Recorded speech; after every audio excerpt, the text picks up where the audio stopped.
In previous videos, nerds67 to 74, I have been experimenting with junction FETs J310 in a selective amplifier that I converted then to an oscillator with pretty good performance.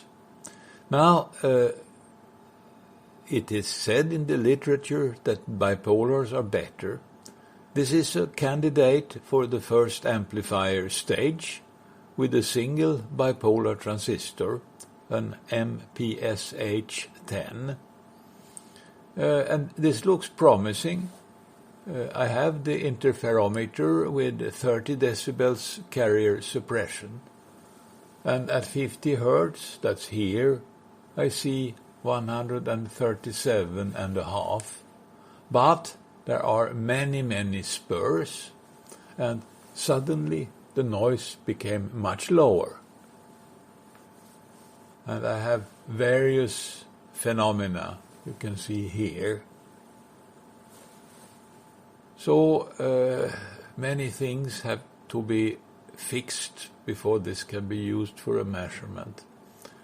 I can clear the spectrum and look for the noise floor now when it is in a more quiet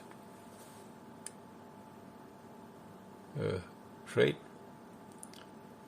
And it looks like minus 139 or something here, even though I have an interference.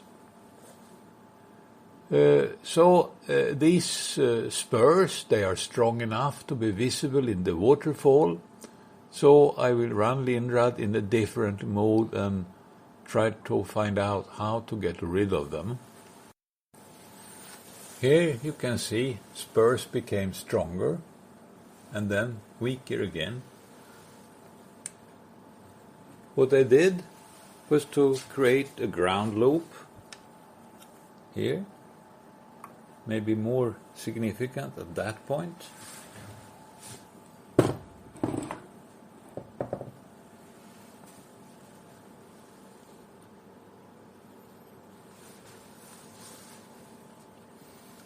And this looks a little bit better. Well, maybe not.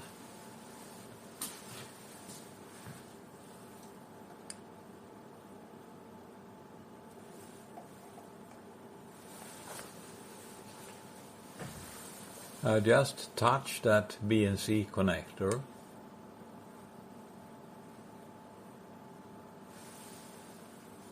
And, well, differences are small. There is another interesting thing, and I do like, I just push here on the screwdriver, and look at the center, how much more noise there is. And then I remove my hand.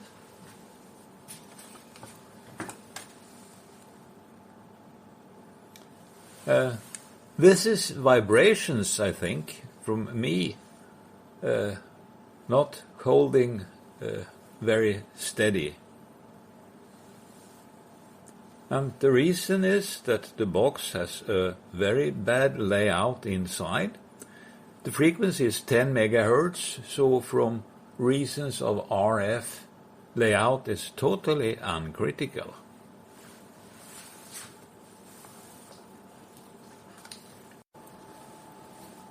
And here is what it looks like.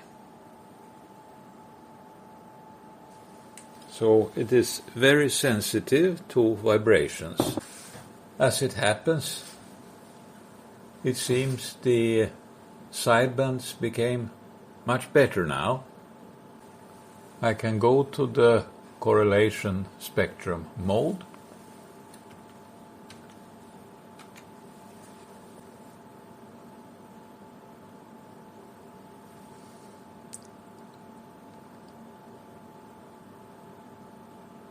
Well, It's not much better.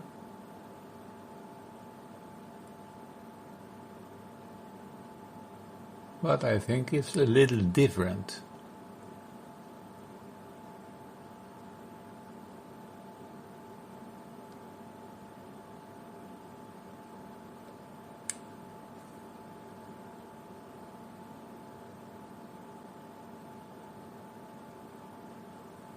And here was an event. Probably I happened to touch the table a little bit. If I knock on the table, not very hard.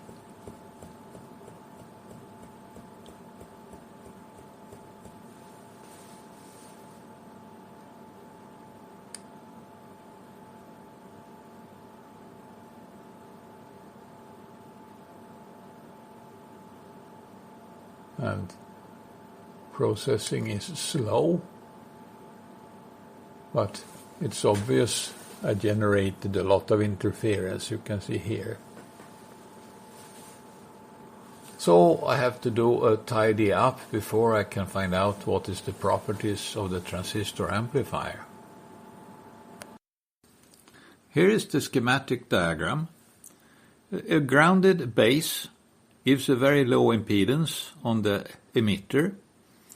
The input is through 33 pf, and the input impedance here should be about 10 ohms to fit the crystal filter to be placed here. Now there is nothing at this point, but I can use this point to measure the impedance of the transistor. And then a big choke to isolate, because when there is a very high impedance on the source, I want the gain to become very low from this transistor.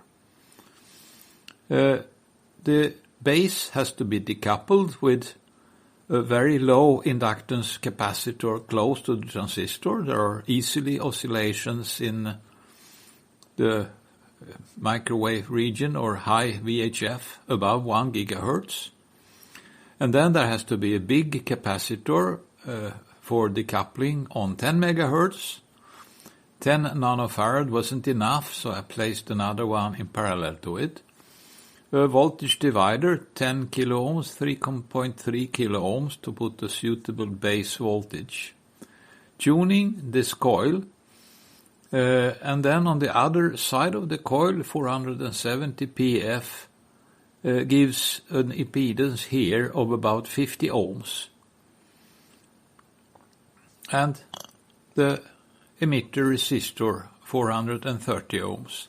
So this is a simple schematic diagram, and I have forgotten to show them, there are some extra components to stop microwave oscillations. So there are these two RC links, from the emitter to ground and from the collector to ground, 220 ohms and 12 pf. They stop oscillations a bit above 1 gigahertz. And both of the links were necessary, I think. Here's impedance on the source.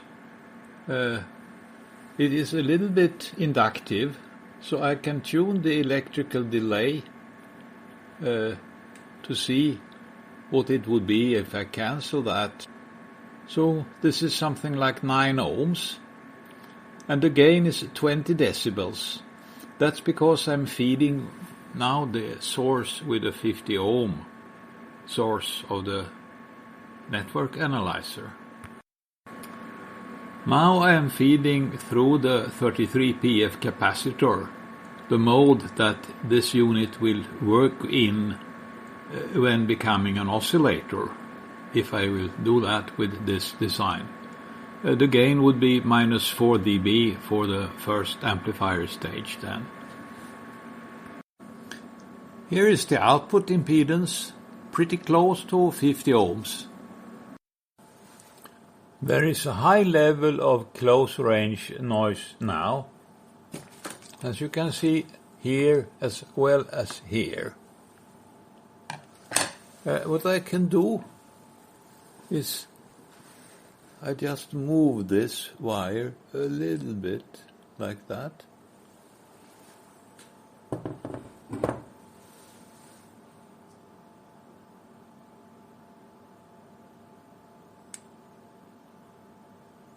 Well, last time I did it, it fixed the problem, so I will repeat that a couple of times to see. Well, now it became much better. I can see here already, and you can see the dark region there. I don't know the reason for this, if it is the cable. I mean, I'm using the screen for the return current.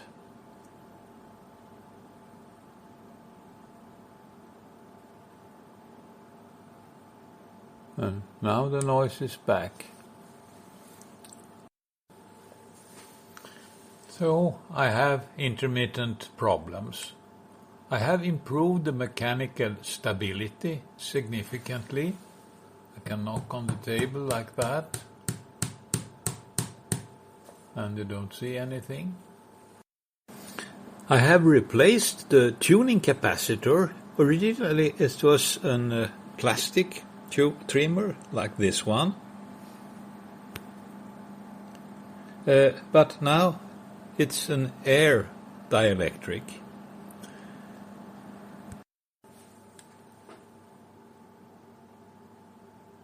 Now, this was a bad idea. You can see on the waterfall my voice. That trimmer is a good microphone. Well, modest microphone. I have an earphone like this inside here, and it's connected to a plastic tube that goes to the neighborhood of the components in the box. That's to generate sound without introducing any electrical phenomena. And I switch on an audio generator, and you can see the signal here. And I can tune the frequency.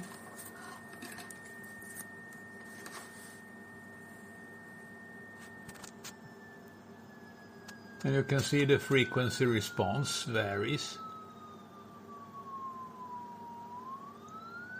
So there is a maximum here.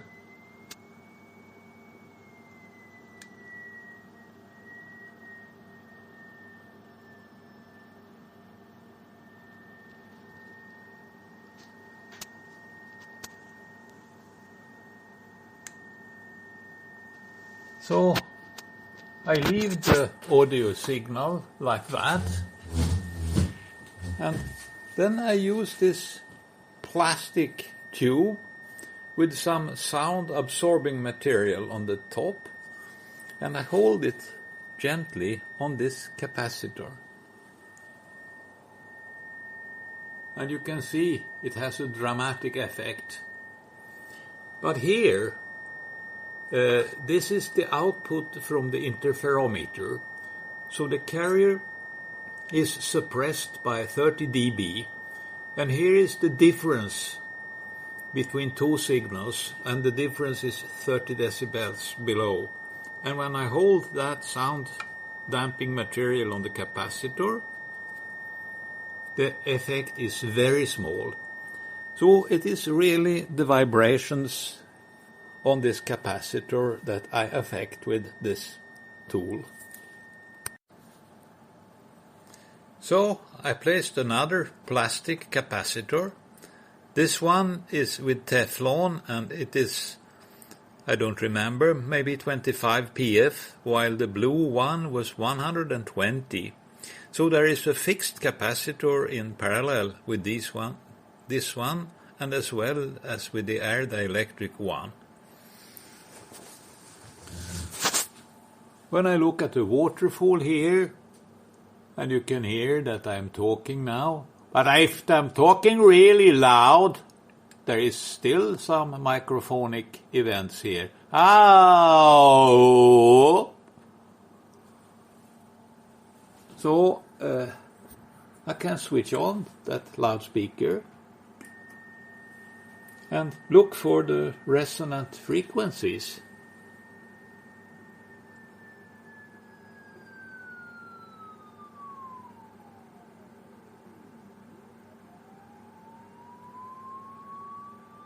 And I don't see many sharp resonances, or rather I don't see sharp, but here is a fairly strong response. This is the point where the sound that comes out from the plastic tube makes the biggest interference. I have tried to touch all the components with this sound absorbing material, but I cannot see any particular place. But I can see with a larger piece of sound absorbing material that there are standing waves for audio inside the box. So I'm not capable of fixing this. I should fill everything with epoxy resin probably when things are ready. And I will not do that because that's not the target of my experimenting. The close range noise is the more interesting, so I'm looking here on the carrier and bang the table. And here you can see the sidebands. There is a resonance at maybe 30 Hertz or something. This way I generate vibrations directly in the box. The tube is pressing slightly on the wall of the box. And I see a fairly strong signal, and I follow it on the S-meter graph here. And then I take this sound absorbing material and press it here very gently, like that. And you can see on the output there is no difference at all. But here on the spur I'm generating, now I have the sound absorbing material there, and now I remove it. So it makes a difference. I can try to place some sound absorber inside the coil, like that. And that makes no good. The box is reasonably well isolated from mechanical vibrations, so I will leave it like this and see whether the changed capacitor has fixed the problem with spurious periods of extra noise. Here is the screen after 2 hours. I think the problem with sudden noise increases is gone. So what I see is minus 138 dBc per hertz. This is very similar to what I have seen with the JFETs. And at 280 hertz, 300 hertz, the level is minus 141, means 171 dBc per hertz if I include the effect of the interferometer. I will try this at some different supply voltages to see what happens. I have tried different voltages to the box and different emitter resistors to get different currents and voltage on the transistor. So voltages from 7.5 up to 15 with emitter resistors from 220 ohms to 820. And the current then varies from about 1 milliamp up to 5 milliamps. The phase noise at 50 Hertz doesn't change very much. It goes from minus 137, and that is at a high current of 5 milliamps. It seems to have an optimum at about 178.5 or so, at a current of about 2 milliamps.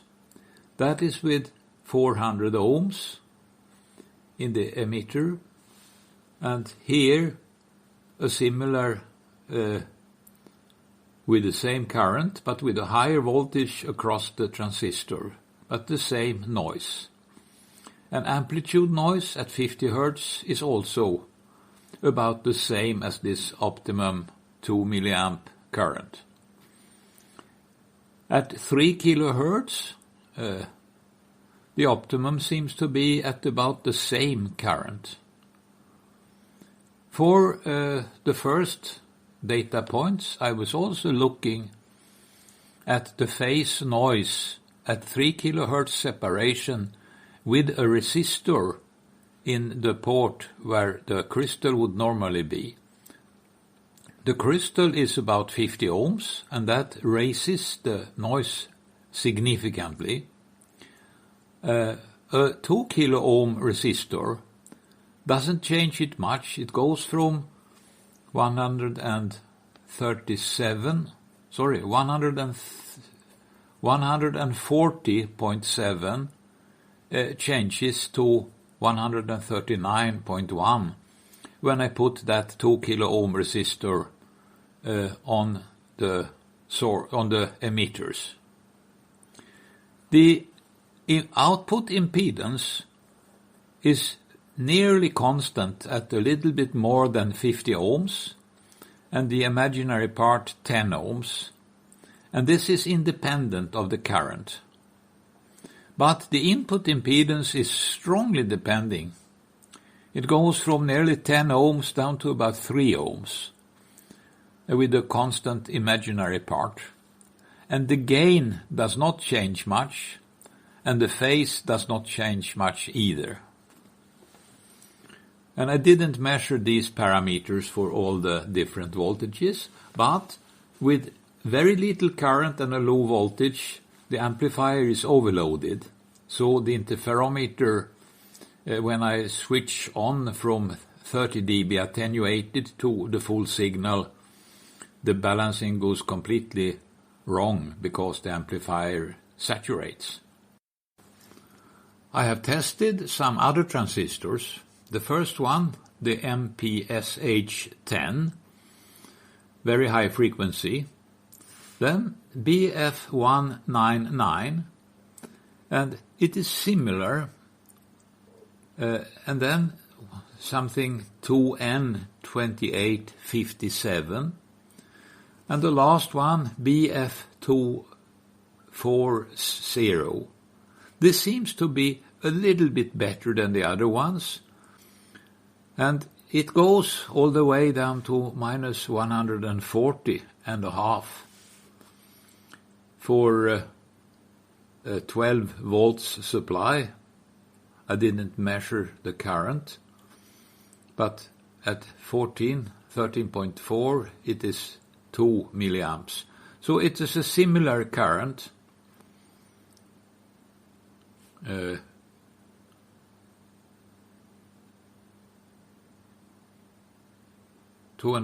milliamp.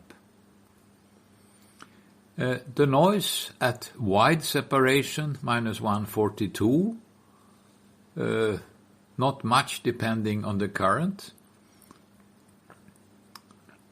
I have tested it with a lower voltage and the same current, and it's all very insensitive.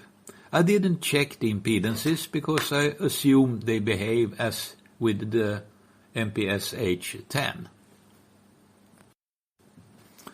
I have reduced the impedance of the voltage divider on the base by a factor of 2 by coupling resistors in parallel with the existing ones. The phase noise changed by 0.1 dB. That's not really significant. But the AM noise changed by 0.4 dB, and that is clearly significant. So there is something with the noise on the base. The schematic diagram The voltage divider was on all the previous measurements 1.2 kilo ohms and 330 ohms. And the last one I have put another 1.2 kilo ohm resistor in parallel with this one, and another 330 in parallel with this one. So the operating point for the transistor did not change. The noise on the amplitude noise improvement, I don't know the reason for it, but there is a noisy current going into the base, and that is caused by noise phenomena in the transistor, and that causes a voltage drop over the impedance here. But there is also thermal noise of 330 ohms in parallel with 1.2 kilo ohms, so that is a voltage that could be computed and compared to the results I found. I don't care to do that because it didn't affect the phase noise, and the effect on the AM noise is very small. I tried to put two transistors in parallel with separate voltage dividers for both of them, and also with separate emitter resistors. The idea was that maybe noise they generate is uncorrelated, so it will add as the square root 2 times the noise rather than a factor of 2 as the signal would do. But each of the transistor gets half the signal current, so whether this is good or bad I didn't know. So I made a test, and it turns out it is not good. Not very bad, but there is a small loss. The numbers here, voltage, and I could compute the current from what I had with previous with only one, because it's the same 820 ohm resistor in both, for both transistors. Anyway, this wasn't a very good idea, so I have skipped it. The collector tuning capacitor actually has a fixed capacitor parallel to it. It was a 22 PF NP0. I have replaced it with two 68 PF styrol capacitors in series to get 34 PF. That actually changed the phase noise by half a dB. But it didn't change the amplitude noise, and also not the wide range noise, neither the amplitude or the phase. I have made a significant improvement to the amplifier by connecting inductors in parallel with this 220 ohm resistor. As it turns out, this 12 PF 220 ohm was the dominating load at 10 megahertz. So by putting this inductor in parallel, this capacitive link is no longer lossy. The same on the emitter side did not affect the noise significantly. After doing this, I could increase this capacitor up to nearly 2 nanofarad and get 35 decibels of gain, but very noisy. So I have started to do experiments with this circuit, changing this capacitor, and also looking at the effect of varying voltages on the transistor. And what I see is a significant improvement with 470 PF, not so impressive, but when I reduce that capacitor, noise goes down, and up to now the latest is 13 volts. I see minus 142, and for the phase noise at 50 Hertz, and minus 140 at 20 Hertz. The impedance is not as low anymore. It is 10 ohms when I increased the voltage. It was 12 ohms with 11 volts and 10 ohms with 13 volts. The impedance here will determine the Q value of the crystal, the loaded Q, and I want this small. Maybe 10 ohms is low enough, maybe not. Anyway, the output impedance, when there is a high impedance on the emitter, is very low, 2.5 ohms. And when I put a 50 ohm resistor there, the impedance goes down to only 1 ohm. And this is, again, the same capacitor. It just differs in the supply voltage. And the gain is 20.2, 0.6 dB higher when I increase the voltage from 11 to 13.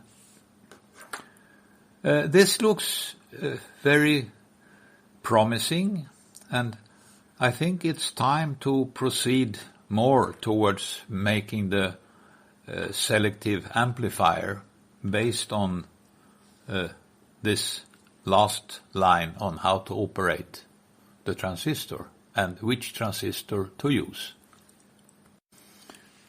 The very low impedance that I have here on the output, and this is no longer 1 nanofarads, it's 10 nanofarads now. I don't remember when I changed it, but for the last few measurements, when I started to change this capacitor. The very low impedance I see here is because the transistor is a very high impedance. It means that this coil and this capacitor forms a serious resonating link that makes the impedance here very low. That's not what I want, because I want a second amplifier here that I want to arrange so it will give more gain on the frequency of the crystal and less gain when there is no impedance loading the emitter here. So it means I want to connect to this other side of this coil.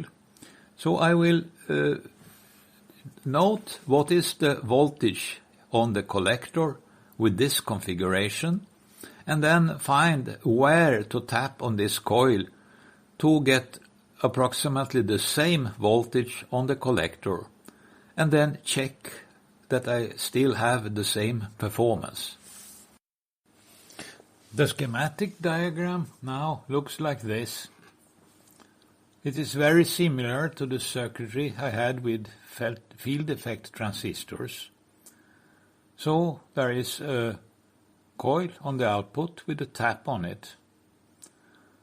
The performance now, impedances, it is when there is nothing connected to the emitters. The output impedance is 1.2 kilo ohms, and with 50 ohms I see 605 ohms.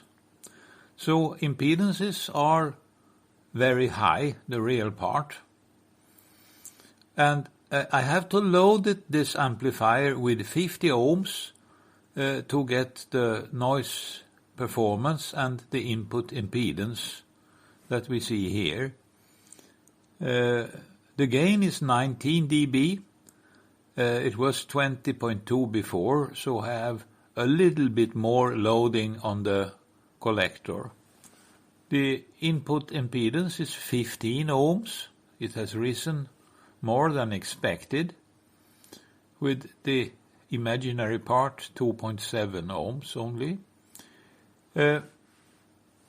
I haven't yet measured the noise properties, but I will do that now. At 3 kilohertz I see 143.6, that's here, for the phase noise, and 143.4 for the amplitude noise. At 20 hertz, 20, I see 140.4 for the phase noise. In all, noise did not change significantly when I changed the output circuitry to get the mirrored impedance. 140.3 or 140.4 for the phase noise at 20 Hz, 0.2 dB for the amplitude noise, 0.1 dB for the phase noise at 50 Hz, and for the AM noise 0.3 dB, and at 3 kHz the difference is also pretty small. So it is still the same noise properties before the transistor is operating very similarly. Now it is time to make a thermostat, because the compromise between the input impedance and the noise properties requires that I have a crystal to compare with, I think. And anyway, this looks good enough to build an amplifier for the crystal. I think it is a little bit better than what I have seen with the junction FETs. And, of course, when I see minus 143 here, means minus 173 dBc per Hertz. This is not really reliable, because the output impedance is 1.2 kilo ohms, and the signal level, I don't know exactly, but it is not far from 0 dBm. So there is some little error because of the measurement principle. But we will see when I add a second amplifier, then there is the properties of the system, and that is what is important.